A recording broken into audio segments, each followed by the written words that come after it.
What's going on, everybody? Welcome back to Creative Universal. So in this video, I'm going to be talking about the different types of relationships that we have in life. And they are soulmate, karmic, and twin flame. Now, there's several different other type of connections. There's various different labels that people put on the type of relationships they have. But these are the most common ones that we encounter in life. And first and foremost, little disclaimer.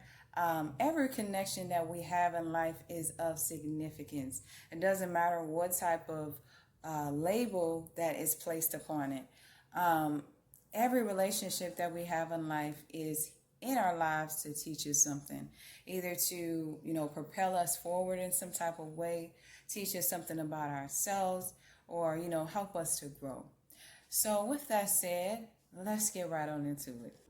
So the first type of connection that we can encounter, and the most common one, is a soulmate. Now, soulmates tend to be some of the people that are in close proximity to us. They can be pretty much anybody, from a parent, a sibling, a cousin, an aunt, an uncle, a friend, a co-worker. All of these people tend to be our soulmates. Most of the time, they are people that we have connected with in a previous lifetime. And you can always tell a soulmate based upon, the similarities, the characteristics. There usually be a comfortability in that connection that you have. These are the people that you can kick it with and talk about whatever with. These are the people that, you can laugh with and, just, have a good time with. Soulmates are people that resonate with you on a soul level. And for the most part, depending on the vibration of the connection, soulmates tend to bring out the best in you. Now, a twin flame connection, this connection is like 2 times of intensity. It's like meeting yourself in another body. That's how deep it is. Like, that's why they say twin, because you literally are meeting yourself. You all are so much alike that it's just undeniable. You all might look alike, dress alike, have some of the same gifts, have some of the same traits and characteristics, have some of the same interest. Some of your family members may look alike. Everything pretty much will mirror each other. The only difference is that, your strengths may be that person's weaknesses, and their strengths may be your weaknesses. And so that's how, you all trigger one another and push each other to evolve. And it's really an intense experience, because as that person heals and becomes a better version of themselves, you can feel that shift within yourself, and as you heal, vice versa. The twin flame connection is so intense because, whenever you're not around that person, you can still sense what they're thinking. You can pick up on what type of day they had. You can pick up on, what type of energy they are in. Even on a level of just having a text message, just a text message conversation, you can sense that energy.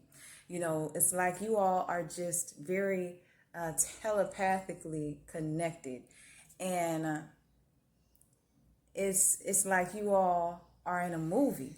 Like, it's to the point where you can, if your life was a trailer and you were to look back over your life and compare one another's, trailers to one another, everything will be pretty much the same.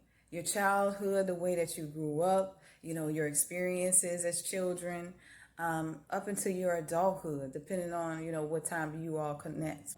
So the twin flame is pretty much very similar.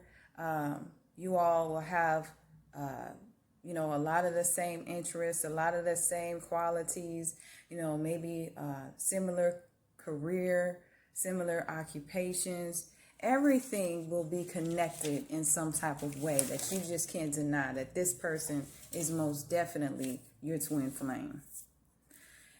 And the twin flame, depending on the maturity, as I said, it can evolve, but it also can repel you all from one another, because it can become annoying, to where, you all just know so much about each other. And, it's like you all start to bump heads. So that's how you can also tell a twin flame. But like I said, depending on the maturity level, where you all are vibrationally, you all can also push each other and propel each other forward. The last type of connection that I want to talk about is the karmic connection.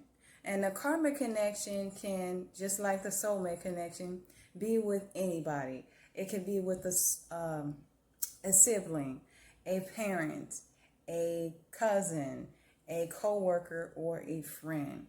But the difference between a soulmate and a karmic connection is there will always be some type of toxicity involved. And there is definitely a lesson in that connection.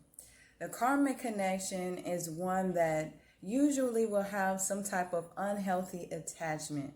There will be a level of disharmony and, a lack of balance. There will be, tend to be some type of narcissism or narcissistic traits a part of it. These people will tend to bring out the worst in you. And there will be a emotional tug of war in this connection as well, to where, you all break up to make up and get back together, then do the same cycle all over again. The duration of the connection will be like a roller coaster ride. It'll be full of many ups and downs, more downs than there is up. Because as soon as you think that you have met common ground is when things take the turn for the worst all over again and you're back at square one. So that is the difference between a karmic connection and a soulmate connection. A karmic connection is usually a connection that is not supposed to last for a lifetime. It's usually a temporary connection. It's one that is only for a season. You're supposed to get your lesson and get up on out of there. But the thing about the karmic relationship is that, there's a level of familiarity, and that's what brings you all back together like a magnet. It's like you just can't stay away from this person. You don't know why, but it's because you just feel like, this person. It just feels right, even though you know it's wrong. How that saying go? If loving you is wrong, I don't want to be right. But that loving them is wrong, so you need to be right. It's one of those things where it's just confusion and you can't seem to make sense of it, but that it's not the best for you. So that's pretty much what a karmic relationship is. It'll have a level of instability. There may be like some violence. There may be verbal abuse a part of it. There may be, intense arguments, gaslighting, just a lot of different levels of toxicity, a lot of different forms of toxicity. It may be drugs, it may be, you name it. There's going to be some level of toxicity in a karmic relationship for sure. So with that said, that's pretty much all of the connections I wanted to talk about in this video. The soulmate entails connections that are usually the closest to us, parents, friends, co-workers, people in our family, people that we have known in a previous lifetime and we resonate with on a soul level, and people that help us to grow, people that bring out the best in us. A twin flame connection. These are people that, it's rare that we meet multiple, but we do have multiple twin flames. But a twin flame is, pretty much the person that has the same exact soul as us and, pretty much the whole same life. And then a karmic connection is one that deals with a level of toxicity and most definitely a lesson involved. So with that said, I hope that you enjoyed this video today. If in fact you did, be sure to hit that thumbs up button. Leave a comment in the comment section and let me know what your thoughts are. I appreciate you all tuning in as always, and I'll catch you in the next one.